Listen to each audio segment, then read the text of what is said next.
नीतीश जी आज कितना दबाव में वहां है। हम कभी कभी नीतीश जी का चेहरा देखते हैं तो मुझको अंदर से तरस आती है, दया का भाव आता है। जो कारण आज उससे ज्यादा गंभीर रूप में है, फिर भी नीतीश जी को चुप रहना पड़ रहा है।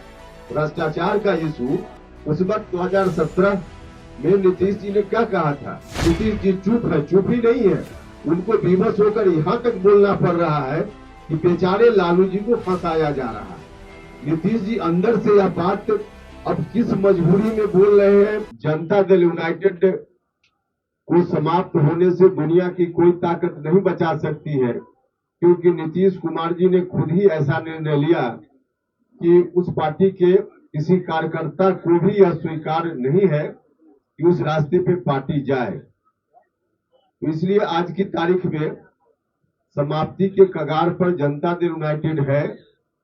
कुछ नेता भले आज दिख रहे हो कि नीतीश कुमार जी के गुणगान में है, लेकिन सब लोग मौके और मुहूर्त के इंतजार में है, जिनका जिस दिन मुहूर्त बन जाए उस पार्टी को छोड़कर इधर उधर कहीं न कहीं लोगों ने अपना ठिकाना खोज कर रखा है। तो जेडीयू अब समाप्त लगभग हो ही चुकी है। ऐसी परिस्थिति में हमारी पार्टी की भूमिका बढ़ जाती है, क्योंकि जिस मकसद को लेकर जनता दल यूनाइटेड का गठन हुआ था, उसके पहले समता पार्टी के रूप में, अब जब वह पार्टी ही उस मकसद से भटक गई है, तो उस मकसद को पूरा करने की दिशा में मजबूती से कोई पार्टी खड़ी रहे और समाज के उन तबकों को एड्रेस करे जिन तबकों को विशेष रूप से जेडीयू एड्रेस करता था। वैसी परिस्थिति में आज राष्ट्रीय लोक जनता दल लोगों की नजर में है, आकर्षण का सेंटर है, इसलिए लोग बड़ी संख्या में हमारे साथ आ रहे हैं। और मुनाजिर हसन साहब और उनके साथ भी बड़ी संख्या में लोग आज हमारे दल में आए हैं, तो इनका फिर से बहुत बहुत स्वागत है पार्टी में। आपने सवाल किया मुनाजिर साहब से, जवाब इनको ही देना चाहिए था, लेकिन क्योंकि आपने पार्टी को बीच में लाकर ऐसा आरोप लगा दिया पार्टी के ऊपर कि मुझको बोलना जरूरी हो गया। आपने कहा कि बीजेपी में जाने का यह दूसरा रास्ता है। माफ कीजिएगा, पार्टी को इस नजर से अगर आप समझ रहे हैं तो मुझको लगता है कि ठीक नहीं है। इससे ज्यादा मेरी प्रतिक्रिया देना मुनासिब, लेकिन सेकुलर कैरेक्टर नीतीश जी जीवन भर बीजेपी के साथ रहे, आज अलग हो गए तो सेकुलर हो गए। अब उन दिनों सेकुलर नहीं थे। नीतीश जी तब भी सेकुलर थे, हम विरोधी अलग बात है, लेकिन नीतीश जी बीजेपी के साथ थे तो सेकुलर थे और आज भी सेकुलर है। उसी तरह से उपेंद्र कुशवाहा बीजेपी के साथ न रहे तो भी सेकुलर है, बीजेपी के साथ है तो भी सेकुलर है। इसलिए ऐसा किसी के बारे में मत कहिए। हम विरोध में, हम नीतीश जी को आज कह दें कि सेकुलर नहीं है। देखिए, राजनीति में कुछ चीज ऐसी है जिसकी मर्यादा रहनी चाहिए। तो इस तरह से मत देखिए कि बीजेपी में जाने का ये दूसरा रास्ता है, बिल्कुल गलत बात है। अरे तैयार है तो तैयार रहे, चुनाव तो अपने हिसाब से होता है। इलेक्शन कमीशन, केंद्र सरकार तो अपना अलग उसका विधि विधान है, उस विधि विधान से चुनाव होता है, उसमें इनके कहने से क्या होता है।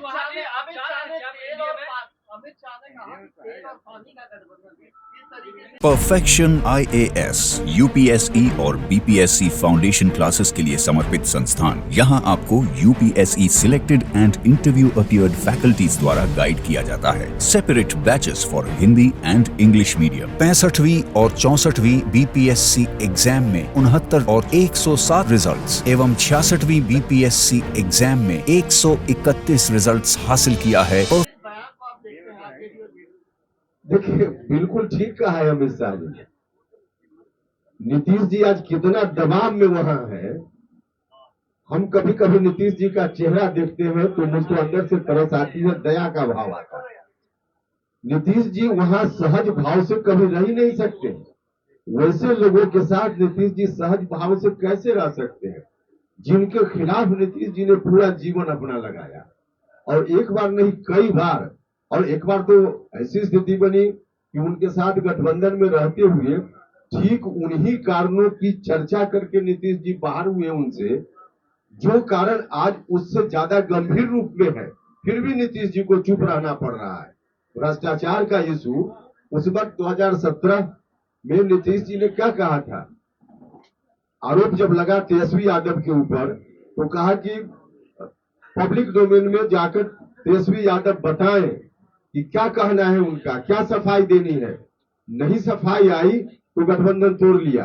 आज उससे ज्यादा गंभीर आरोप भ्रष्टाचार का लगा है और इस परिस्थिति में नीतीश जी चुप है। चुप ही नहीं है, उनको विवश होकर यहाँ तक बोलना पड़ रहा है कि बेचारे लालू जी को फंसाया जा रहा है। नीतीश जी अंदर से यह बात अब किस मजबूरी में बोल रहे हैं, राजनीतिक महत्वाकांक्षा के कारण बोल रहे हैं, लेकिन है बहुत असहज स्थिति उनकी। इसलिए अमित शाह जी ने अगर कहा कि तेल और पानी जैसा संबंध, तो बिल्कुल ठीक कहा। अरे भैया पहले नीतीश जी से न पूछ लीजिए कि उनके लिए मामला रहा कि नहीं रहा मामला। नीतीश कुमार जी से पूछ लीजिए कि उनके लिए। नीतीश जी कहते थे ना कि हम 3C से कभी कंप्रोमाइज नहीं करें, जिसमें करप्शन भी था। तो अब 3C में से 1C हटा दिया है क्या उन्होंने? ये पूछिए पहले उनसे।